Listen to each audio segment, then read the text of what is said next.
যেটা সবচেয়ে উল্লেখযোগ্য, সুপ্রিম কোর্ট আজকে তার নির্দেশে বলেছেন যে 2 তারিখের মধ্যে অযোগ্যদের তালিকা প্রকাশ করতে হবে। এটা অত্যন্ত গুরুত্বপূর্ণ এই কারণে 2022 সালে যখন মাননীয় তদানীন্তন জাস্টিস অভিজিৎ গাঙ্গুলি মহোদয় অর্ডার দিয়েছিলেন, তিনি কিন্তু প্রায় 7,000-এর কাছাকাছি অযোগ্যকে কেন অযোগ্য বলে চিহ্নিত করে তিনি কিন্তু 26,000-এর চাকরি বাতিলের সিদ্ধান্ত নেননি।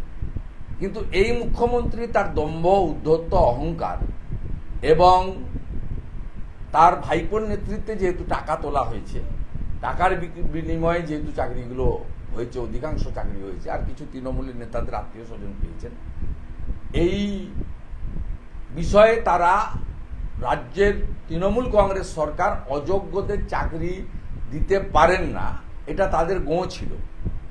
তাই আজকে 22 সাল থেকে 25 সালের শেষ অবধি তারা টেনে নিয়ে গেছেন। ডিসেম্বর মাস পর্যন্ত এদের চাকরি আছে।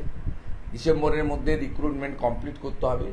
31 ডিসেম্বরের পরে আর কারোরই পুরনো যারা আছেন শিক্ষক শিক্ষাকর্মী, যা সুপ্রিম কোর্টের নির্দেশ, সেটা আমি শুধু উল্লেখ করছি। আমার এক্ষেত্রে বক্তব্য, সেদিন 22 সালে মাননীয় অভিজিৎ গাঙ্গুলির অর্ডার, সেটা কার্যত আজকে সুপ্রিম কোর্ট স্ট্যাম্প লাগিয়ে দিল। সেদিন অভিজিৎ গাঙ্গুলি মহোদয় কিন্তু যোগ্য অযোগ্য বেছে দিয়েছিলেন। সরকার এবং আমাদের এসএসসি যোগ্যদের তালিকা দেননি বলেই আজকে কিন্তু এই পরিণতি হলো। সুবল সোরেনদের মতো অনেক কৃতি শিক্ষককে আমরা অকালে হারালাম।